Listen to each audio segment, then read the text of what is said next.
Olá, alunos! Sejam bem-vindos a mais uma aula com a professora Daniele Neri na disciplina de História com as turmas do 7º ano. Então, vamos conhecer o nosso tema gerador de aprendizagem e com ele vamos encerrar o nosso segundo bimestre.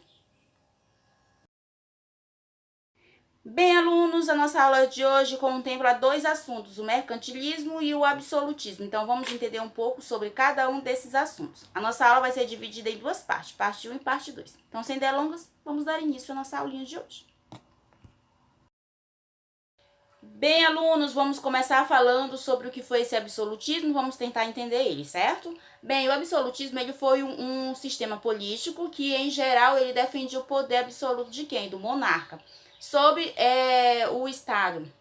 Então, foi muito comum a partir do século XVI até os meados do século XIX, em diversas partes da Europa. Então, essa forma de governo ela estava diretamente ligada com o processo de formação dos Estados nacionais, nações modernas, e com a ascensão da classe mercantil conhecida como burguesia, assim como se relacionava a uma série de outras transformações ocorridas na Europa desde lá da Baixa Idade Média. E assim, o rei detinha o poder absoluto e todos deviam obediência e respeito ao monarca. Abaixo dele estavam alguns representantes e os súditos. A relação era marcada por fidelidade, todos viam o rei como uma espécie de Deus. Aqui tem algumas características, que é a ausência da divisão de poderes, ou seja, o poder absoluto concentrava-se na mão do rei, o poder concentrado no Estado, o Estado também era o rei, e o mercantilismo, certo?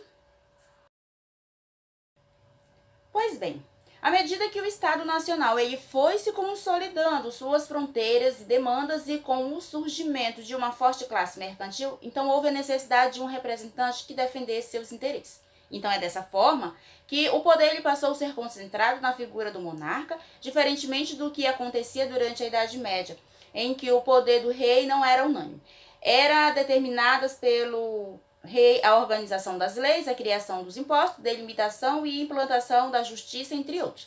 Surgiu ainda, nesse período, a burocracia, toda uma estrutura de governo que era responsável pela execução do trabalho administrativo da nação, de forma a auxiliar o rei na administração do Estado recém-criado. Na monarquia, além disso, não existia Constituição, ou seja, todo o poder emana do rei.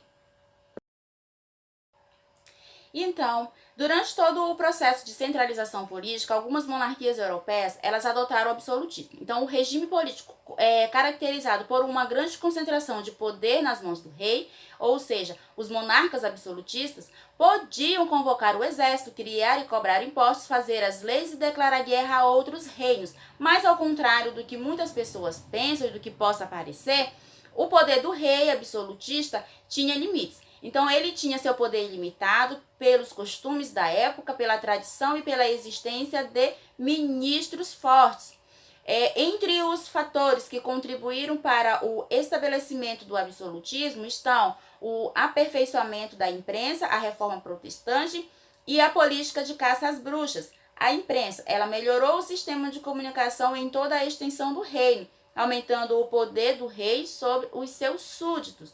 A reforma protestante, por outro lado, enfraqueceu o poder universal do Papa, proporcionando assim o fortalecimento do poder do rei. A política de caça às bruxas ela foi aplicada contra as populações camponesas. Inicialmente, os reis espalhavam o pânico no campo, acusando os camponeses, sobretudo mulheres, de praticarem feitiçarias. Depois, com a desculpa de combatê-la, os reis condenavam essas pessoas à morte na fogueira ou na forca e, dessa forma, estendia sua autoridade também ao campo. Nesse slide eu trago para vocês a centralização do poder do rei. Então, vocês veem questão da nobreza, a burguesia.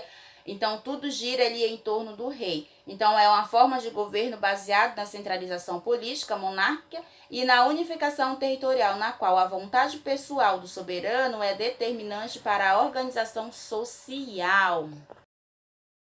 Trago aqui para vocês que dentro desse absolutismo teve também algumas padronizações. Quais foram, professora? Uma moeda só ela foi implantada, Um só idioma ele foi escolhido para toda a nação e com o fortalecimento do comércio foi criada uma série de impostos. A partir desses impostos, o rei ele pôde montar um exército permanente para que ficasse a serviço ali da defesa interna e em casos de rebeliões, e na defesa externa em casos de conflitos. Além disso, do ponto de vista religioso, o poder real ele foi visto como uma escolha direta de Deus, portanto, indiscutível. Entre os meios de dominação, podemos citar a compra da nobreza e o monopólio da violência para inibir movimentos sociais ou indivíduos que tentassem contrariar as vontades e ideias do ser supremo, no caso o rei. O absolutismo não possuía, entretanto, características homogêneas e apresentava também suas particularidades em diferentes locais. Dessa forma, destacam-se 3 modelos desse sistema político. Então, eu trago para vocês o francês, o inglês e o espanhol. O rei francês, Luís XIV, ele foi o melhor exemplo da aplicação do poder absolutista, do absolutismo. Eu vou trazer mais coisas sobre esse rei para vocês. Então, como nós já havíamos falado sobre esse rei, que eu disse que ele é o melhor representante do poder absolutismo, então o rei que melhor encarnou o absolutismo na Europa Ocidental foi o francês Luís XIV. Então, o rei Sol, que reinou ali de fato por 54 anos. Então, no poder, ele julgava e punia, dava as ordens e fiscalizava sua execução. Decidia pessoalmente pelo Estado francês, enfim, agia de acordo com a frase atribuída a ele: eu sou o Estado. Durante o seu longo reinado, além de usar o exército para impor sua autoridade, Luís XIV ele procurou também atender aos interesses da nobreza e da burguesia. Atraiu a nobreza, distribuindo pensões e cargos bem remunerados, e na sua corte, o famoso Palácio de Versalhes, residência do rei. Então ele abrigava e sustentava milhares de outros nobres, garantindo-lhes uma vida de luxo e ostentação. Então, para agradar a burguesia, o rei ele entregou a direção da economia a Jean Colbert, membro de uma importante família burguesa. Para manter a balança comercial favorável, Colbert ele aumentou os impostos sobre os produtos estrangeiros, dificultando sua entrada no país, e diminuiu os impostos sobre as exportações francesas. Além disso, concedeu prêmio em dinheiro a várias manufaturas francesas, sobretudo as de artigos de luxo. Colbert ele estimulou a economia, mas não conseguiu equilibrar as finanças, principalmente por causa dos gastos escandalosos da corte, das sucessivas guerras externas e da fuga de capitais, motivada pela intolerância religiosa. É que lá no ano de 1885, o rei Sol, ele proibiu a liberdade de culto dos protestantes. Muitos deles eram ricos, e negociantes, que por isso deixaram o país rumo à Suíça, à Inglaterra, à Holanda, levando consigo seus capitais. Eu tenho outras coisas que ele fez. Ele ordenou também a construção de um grande palácio, Versalhes. Ele elaborou regras de etiqueta. Essas regras ela determinava as formas adequadas de falar, de vestir, de comer, de se cumprimentar, e assim como os gestos comuns do dia a dia. Então, todo mundo tinha que seguir um padrão, todo mundo tinha que seguir uma etiqueta, na forma de falar, de vestir, até a forma que fosse dançar. Então, tinha todas aquelas regras que ele colocava e as pessoas tinham que obedecer se quisessem viver dentro do palácio com ele.